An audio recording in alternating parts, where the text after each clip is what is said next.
Assalamualaikum warahmatullahi wabarakatuh.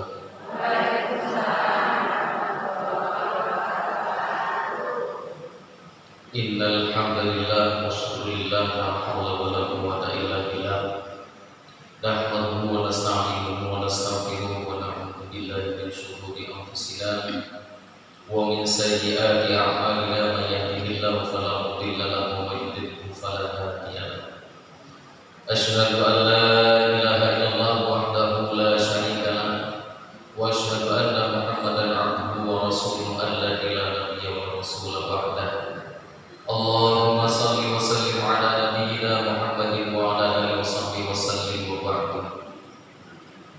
Yang kami hormati ibu-ibu pimpinan ranting Aisyah dan juga jamaah Aisyah yang dirahmati Allah. Sebelumnya saya ingin menyampaikan sedikit hal. Kula nek dikelilingi wong wayu-wayu ngaten iki ndredeg, Bu.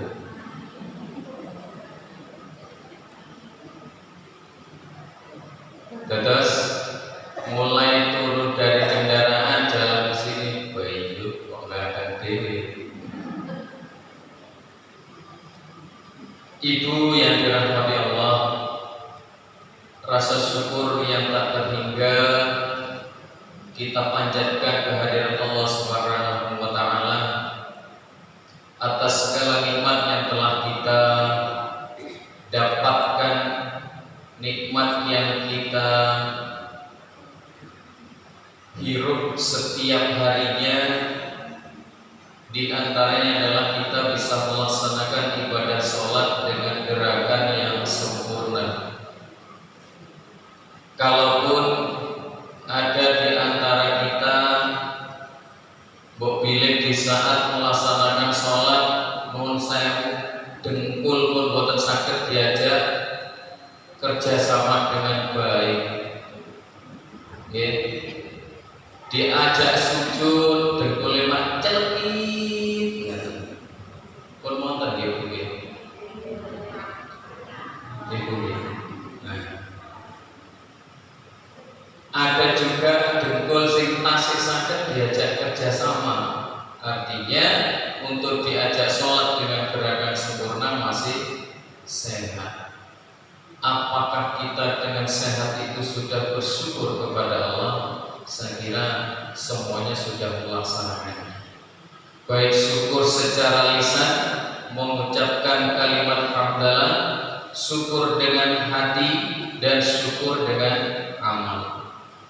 Salawat serta salam semoga tercurah limpahkan kepada Rasulullah. Tetapi itu adalah hal yang notabene menjadi fitnah bagi kaum lelaki. Jenengan bisa tampil duduk nyaman, berpakaian cantik, dan membedah FIFA nomor 24. Apalagi begitu.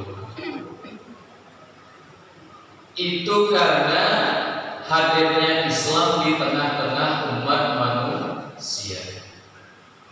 Di sini kita sedikit ingin berbagi dengan bagaimana Islam itu menjaga kaum perempuan. Sedikit saya bercerita, di negara Yunani pada zaman dahulu, wanita itu hanyalah makhluk hidup yang dipakai bersenang-senang. Mau damel senang-senang tok. Kemudian di negara Romawi, perempuan itu dibolehkan untuk diwariskan. Artinya para suami, para bapak-bapak itu boleh mewariskan istrinya kepada anaknya. Dan anak tidak mendapatkan warisan harta dari bapak, hanya mendapatkan warisan istri dari bapak.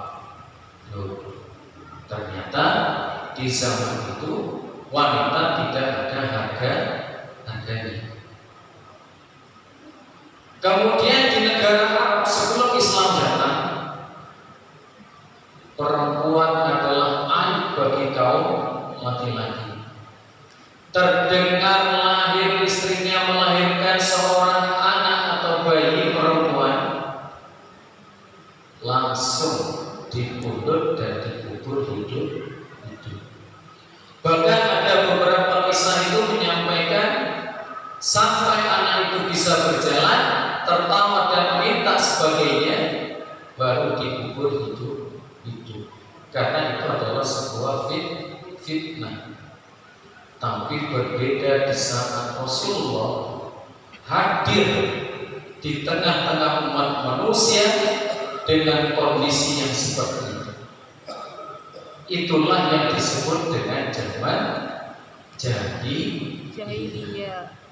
Zaman jahiliyah itu bukan bodoh pikirannya, boten saged ngitung 1, 2, 3 sampai jutaan bahkan miliaran, tapi di sini disebut jahiliyah adalah akhlak dari umat manusia.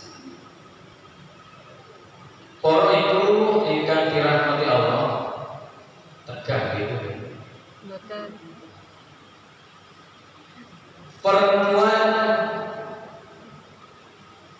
saat ini di dunia barat itu dianggap perempuan yang harus bisa setara dengan laki-laki.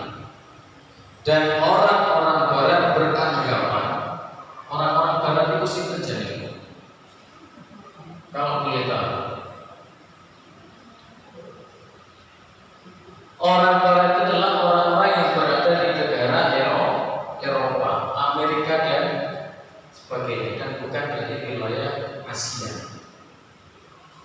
Mereka menganggap agama Islam menghalangi perempuan untuk berkiprah di masyarakat dan bahkan berkiprah di pemerintahan. Dan bahkan banyak kaum muslimin yang saat ini mulai muncul mereka untuk ikut-ikutan menganggap Islam itu penghalang kaum perempuan untuk bergerak maju. Tapi ternyata Allah memberikan jawaban yang berbeda. Dari apa yang sudah saya sampaikan tadi, ternyata Allah itu memberikan perlindungan kepada kaum perempuan itu luar biasa. Kenapa disebut perempuan itu mendapatkan perlindungan yang luar biasa? Yang pertama, perempuan yang sudah menjadi seorang ibu. Nah, saya yakin semua penjenengan yang di sini adalah seorang ibu, memiliki suami, taat dan patuh kepada suami, dan bisa menjadi contoh yang baik bagi anak-anaknya di rumah. Apa kelebihannya? Doa panjenengan tidak terbatas waktu dan tidak terbatas oleh satu benda apapun. Saat ini dengan berdoa pintar banget, dan saat itu juga siapa akan menjadi pandai. Sambil duduk kepala anaknya diusap-usap, dilus-lus, bacaan zikir Allah, dan kemudian doakan si anak. Duh, insyaallah sampeyan bisa dadi wong sing sukses agamane, sukses duniane, sukses akhirate. Insya Allah Allah akan mengabulkan. Itu hebatnya seorang ibu. Tapi jangan sampai di tengah-tengah panjenengan gelo, kesel, wogel dan marah kepada putra dan putrinya karena melakukan kesalahan sampai terucap kalimat-kalimat yang membuat anak itu terjadi bahaya. Gak doa Allah kabulkan. Jangan sampai doa-doa yang tidak diharapkan oleh anak itu muncul dari lisan seorang ibu. Orang itu yang dirahmati Allah, dalam surah An-Nisa ayat 19 saya bacakan.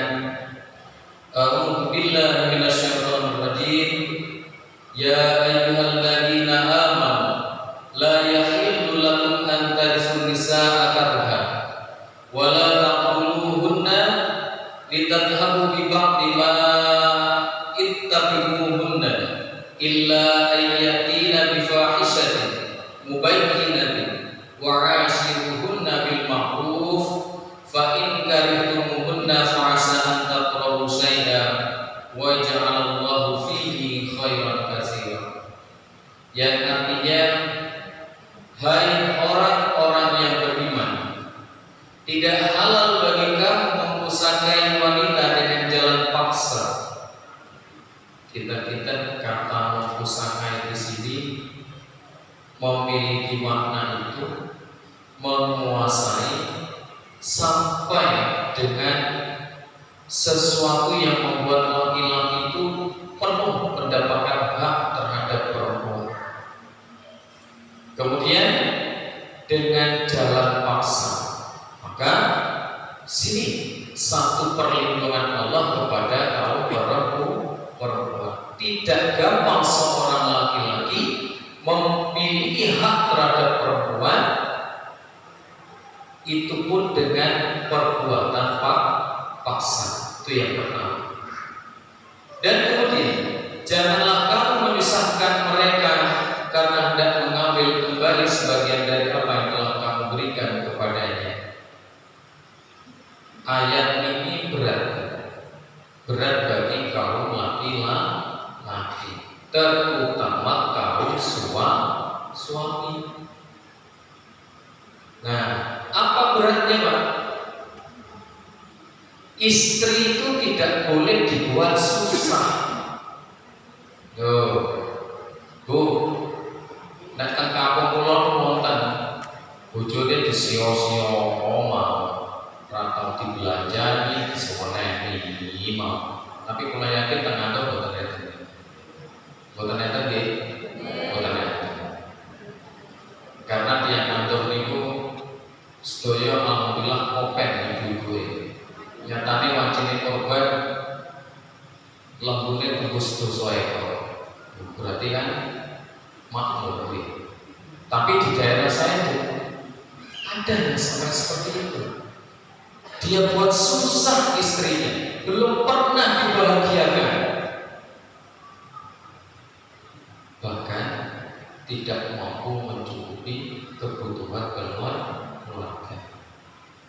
Justru si istri konsen sampai keluar rumah untuk mencari nafkah demi mencukupi kebutuhan ekonomi rumah tangga.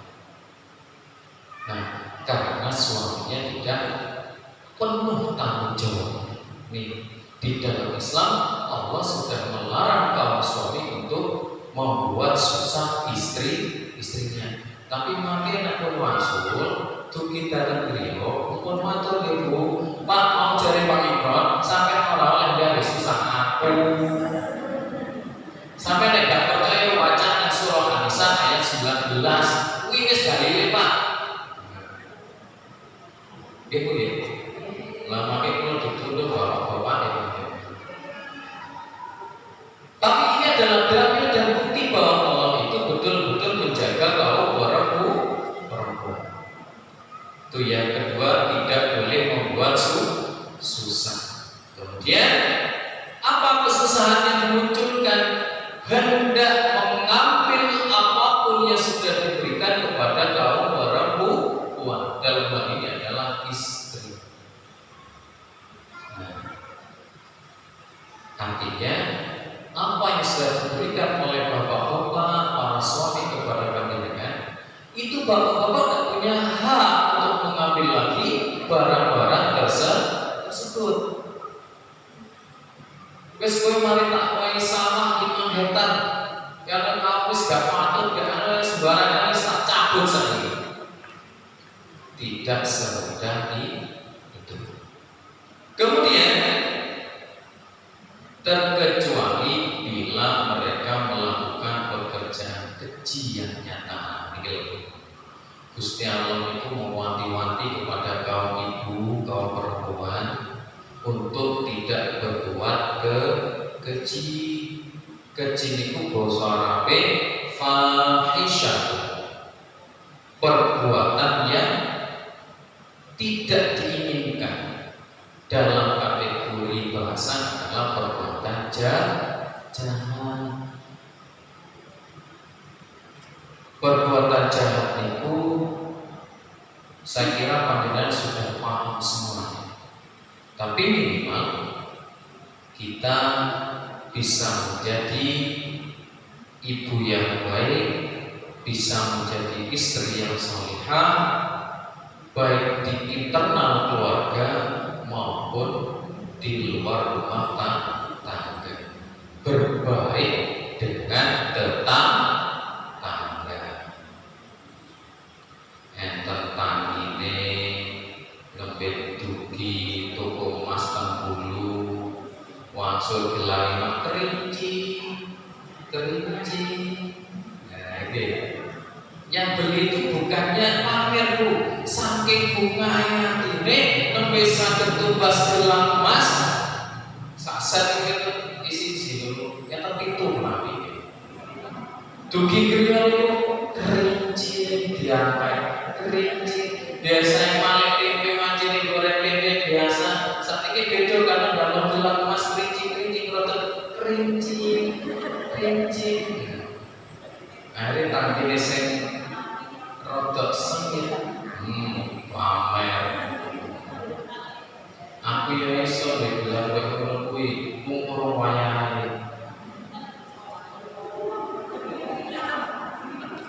lho malah nek salat dua kali Allah itu tapi saya yakin di daerah sini Gak ada Pak. Karena jenengan sudah tahu tempatnya. Kecuali suami memiliki sebagian rezeki yang bisa untuk menghiasi para istrinya. Kamu tentu kata para istri ini adalah suami-suami terhadap istri-istrinya. Maka kalau disalahkan jenengan suami terhadap para istrinya, Parahnya. Itu. Kemudian dan bergaulah dengan mereka secara patut. Kemudian bila kamu tidak menyukai mereka, maka bersabarlah. Suami nek wis gelo ning bojo, niku boten asal gelo ning teman-teman. Perintah Allah bersabarlah.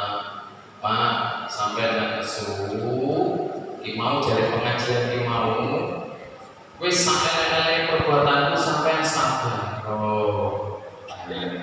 gitu sabar gitu jangan ingatkan wajib itu jangan sampai terjadi perbuatan yang tidak diinginkan. Ini waktunya kurang 13 menit lagi ada masa. Para ibu yang dirahmati Allah. Kemudian bagaimana hak dan kedudukan wanita bersama dengan kaum lelaki di hadapan Allah. Monggo kita renungkan surah At-Taubah ayat 71 yang berbunyi A'udzu billahi minasyaitonir rajim wal mu'minuna wal mu'minatu ba'duhum awliya'u ba'd. Dan orang-orang yang beriman baik itu laki-laki dan perempuan sebagian mereka adalah ya'muruna bil ma'ruf wa yanhauna 'anil munkar. Mereka menyuruh kepada hal kebaikan dan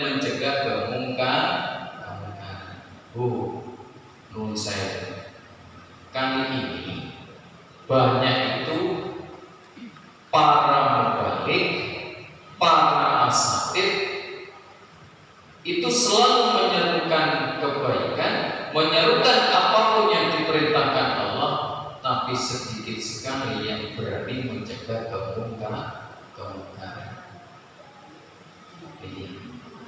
Saya akui kali ini dan beberapa saat ini para mubaligh itu sulit untuk melakukan proses yang hauna 'anil munkar. Kenapa?